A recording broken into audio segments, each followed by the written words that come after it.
And after thee shall arise another kingdom inferior to thee.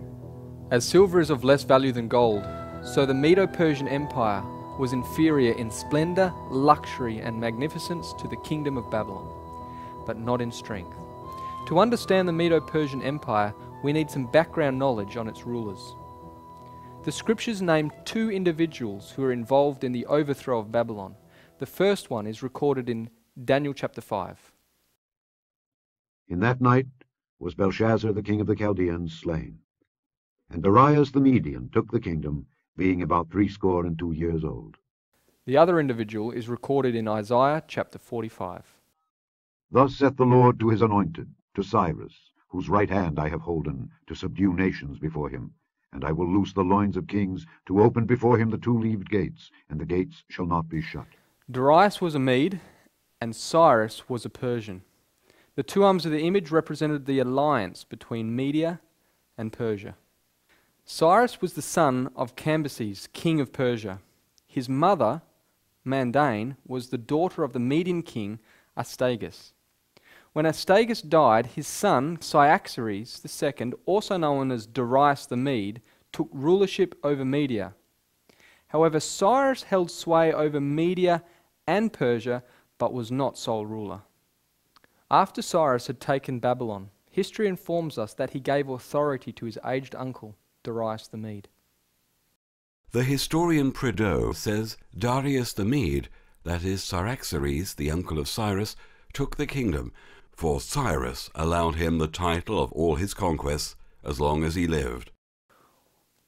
Although Darius was in his later years, he only ruled by permission of the real conqueror, Cyrus. And now when the march had brought them into Media, Cyrus turned aside to visit Cyaxares.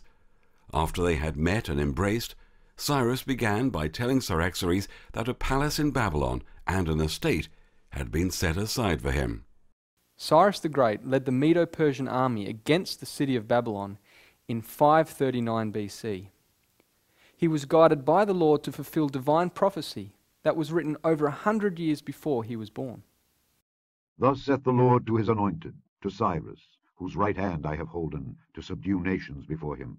And I will loose the loins of kings, to open before him the two-leaved gates, and the gates shall not be shut.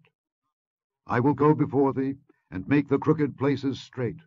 I will break in pieces the gates of brass, and cut in sunder the bars of iron. And I will give thee the treasures of darkness, and hidden riches of secret places, that thou mayest know that I, the Lord, which call thee by thy name, am the God of Israel. Not only does God tell of Cyrus's name before he was born, but he also ordained the method of conquering the great city Babylon. Cyrus diverted the river Euphrates, enabling him to march under the wall and through the gate that was left open. However, by this time the trenches were dug, and Cyrus heard that it was a time of high festival in Babylon, when the citizens drink and make merry the whole night long. As soon as the darkness fell, he set his men to work. The mouths of the trenches were opened, and during the night the water poured in, so that the riverbed formed a highway into the heart of Babylon. When the great stream had taken to its new channel, Cyrus ordered his Persian officers to bring up their thousands, horse and foot alike, the allies to follow in their old order. They lined up immediately, and Cyrus made his own bodyguard descend into the dry channel first, to see if the bottom was firm enough for marching.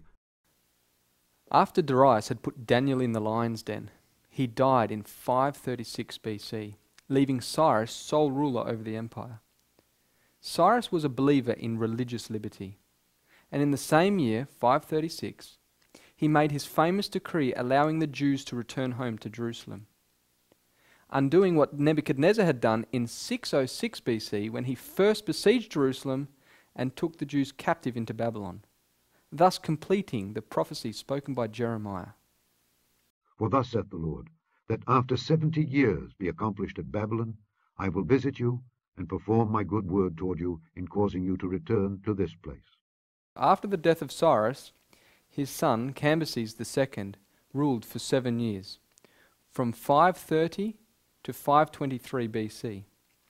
In 522, his younger brother Smerdis held the scepter for 7 months.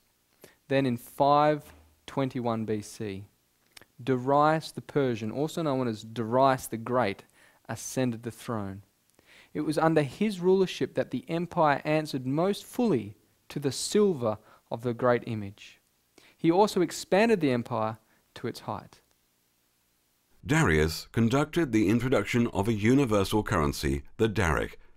Darius applied the coinage system as a transnational currency to regulate trade and commerce throughout his empire. Early in his reign, Darius wanted to organize the loosely organized empire with a system of taxation. To do this, Darius created 20 provinces and specified fixed tributes that the satrapies were required to pay in daric. There were two types of daric, a gold and a silver. Only the king could mint gold darics. Important generals and satraps minted silver darics, thus making the silver daric the most prevalent by far.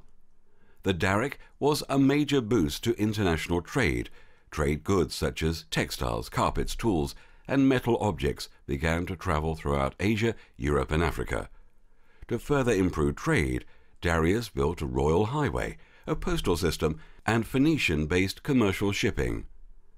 During Darius's Greek expedition, he had begun construction projects in Susa, Egypt, and Persepolis. He had linked the Red Sea to the River Nile by building a canal, which ran from modern Zacchaeus to modern Suez in 497 BCE.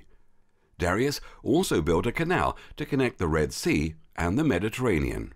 Thus, silver poured into Persepolis, the capital of the empire. This silver-rich kingdom became a true pioneer in global economy. It was this King Darius that gave the second decree to rebuild Jerusalem. After his death, Xerxes, the husband of Queen Esther, became extremely wealthy as a result of this inherited economy.